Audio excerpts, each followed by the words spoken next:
ವೈಯಕ್ತಿಕವಾಗಿ ನನ್ನನ್ನ ರಮೇಶ್ ಕುಮಾರ್ ಅವರು ಟಾರ್ಗೆಟ್ ಮಾಡಿದ್ದಾರೆ.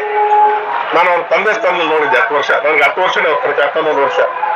ನಾನೇನ್ ಮೋಸ ಮಾಡಿದ್ದೀನಿ ಅವ್ರಿಗೆ. ಸಾಯಿಬಾಬಾ ಭಕ್ತ. ನಾನು ಅವ್ರ ವಿರುದ್ಧ ಓಟ್ ಹಾಕಿದ್ರೆ, ನಾನು ಅವ್ರ ವಿರುದ್ಧ ಕೆಲಸ ಮಾಡಿದ್ರೆ ನಾನು ಸರ್ವನಾಶ ಆಗ್ತೀನಿ. 100% ಮಾಡಿದ್ದೀನಿ. ನನಗದು ಗೊತ್ತಿಲ್ಲ. ನಾನು 100% ಅವ್ರ ಬಗ್ಗೆ ಚುನಾವಣೆ ಇಷ್ಟು ದಿವಸ ನಾನು ಮಾತಾಡಿಲ್ಲ ಸರ್, ಮಾತಾಡಿಲ್ಲ ನಾನು. ಯಾರು ಸಹಾಯ ಪಡೆದ್ರು ಅವರೇ. ನಾನು ಹೇಳೋದು ಕೇಳಿ ಸರ್, ಅದೆಲ್ಲ ವೈಟ್ ನ್ಯಾಚುರಲ್ ಆಗಿರುವಂತದ್ದು. ನಾನು ಅದ್ರ ಬಗ್ಗೆ ಏನು ಮಾತಾಡೋದು. ನನಗೆ ಇವತ್ತು ಎರಡೇ ವಿಚಾರ.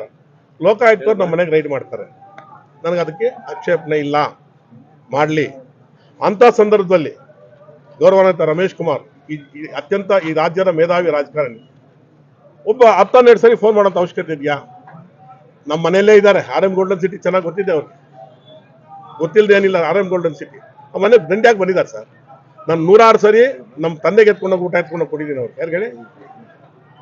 106 ಸರಿ ನಮ್ಮ ಗೆಸ್ಟ್ ಹೌಸ್ ಅಲ್ಲಿ ಊಟ ಮಾಡಿದ್ದಾರೆ. ನಾನು ಯಾವತ್ತಿಲ್ಲ ಅಂತ ಹೇಳ್ತಾರೆ. ಅದೆಲ್ಲ ಪ್ರೀತಿ ಪಾತ್ರತೆ ಮಾಡುವಂಥದ್ದು. ಅದು ಅವ್ರಿಗೆ ಜ್ಞಾಪಕ ಬರಲ್ಲ. SN ಸಿಟಿ ಅಂತಾರೆ. ಅವಾಗ ನಮ್ಮ ಮನೆಯವ್ರು ಹೇಳ್ತಾರೆ, ಇಲ್ಲಪ್ಪ RM ಗೋಲ್ಡನ್ ಸಿಟಿ ಅಲ್ಲೂ ಹೋಗಿ ಚೆಕ್ ಮಾಡೋಗಿ ಅಂತ ಹೇಳ್ತಾರೆ. ನನಗೇನಪ್ಪ ಹೇಳಿ, ನನಗೆ ನೋವಿಂದ ಹೇಳ್ತಾ ಇದ್ದೀನಿ. ಆಮೇಲೆ ಇವತ್ತು ನಡೆದಂತ ಘಟನೆ, ಪೊಲೀಸವ್ರು ಬಂದು SP-ನೇ ಕಳಿಸಿದ್ದಾರೆ. ಇವತ್ತು ಗೋವಿಂದಗೌಡರು ತಟ್ಟಿದೆ, ನೀವು ಅಲ್ಲಿ ಇದ್ದು ಆಚೆಗೆ ಬಿಡಿ ಅಂದ್ಕೊಂಡು.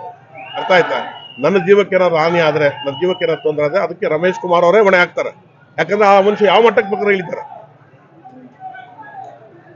ಯಾವ ಮಟ್ಟಕ್ಕೆ ಇಳಿದ್ಬಿಟ್ಟಿದ್ದಾರೆ ಅಂದ್ರೆ. ಆಮೇಲೆ ನಾನು ಒಂದು ಪದ ಇವತ್ತು ಸುಳ್ಳು ಹೇಳ್ತಾ ಇಲ್ಲ, ಈ ವೇದಿಕೆ ಮುಂದೆ ಹೇಳ್ತಾ ಇದ್ದೀನಿ. ನಾನು ಒಂದೇ ಒಂದು ಪದ ಸುಳ್ಳು ಹೇಳ್ತಾ ಇಲ್ಲ. ನನಗಿಲ್ಲ ಸರ್.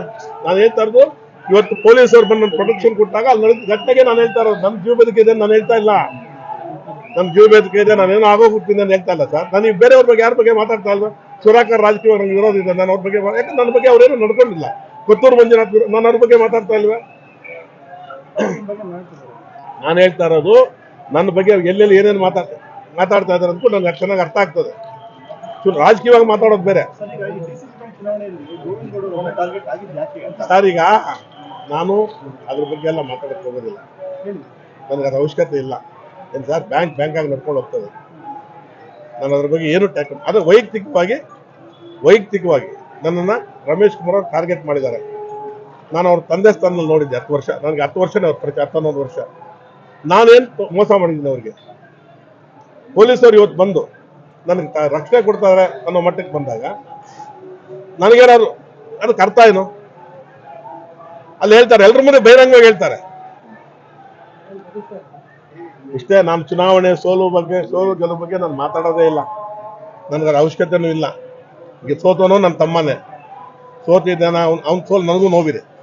ಸೋಲು ಗೆಲುವು ಬಗ್ಗೆ ನನಗೆ ವಿಶ್ಲೇಷಣೆ ಇಲ್ಲ. ಇವತ್ತು ಸೋಲ್ತೀವಿ, ನಾಳೆ ಗೆಲ್ತಾರೆ, ನನಗೆ ಅದ್ರ ಬಗ್ಗೆ ವಿಶ್ಲೇಷಣೆ ಇಲ್ಲ. ಅದು ಒಟ್ಟಾರೆ ನನಗೆ ಈ ಚುನಾವಣೆ ನನಗೆ ಯಾವ ವಿಚಾರದಲ್ಲಿ ನಾನು ಖುಷಿ ತಂದಿಲ್ಲ. ಒಂದು ಅಂಶ ನಾನು ನೋವಿಂದ ಹೇಳೋದೇನಂತೆ, ನನ್ನ ಕುಟುಂಬನ ರಮೇಶ್ ಕುಮಾರ್ ಟಾರ್ಗೆಟ್ ಮಾಡಿದ್ದಾರೆ. ನಿಮ್ಮ ಕುಟುಂಬಕ್ಕೆ ನೀವು ಹೇಳ್ತಾ ಇದ್ದೀರಾ ಹಾನಿ ಆದ್ರು? ನನಗೆ ಕುಟುಂಬಕ್ಕೆಲ್ಲ ಹೇಳ್ತಾರೆ ಟಾರ್ಗೆಟ್. ಅದು ನನಗೆ ನೋವು ತರಂತ ವಿಚಾರ.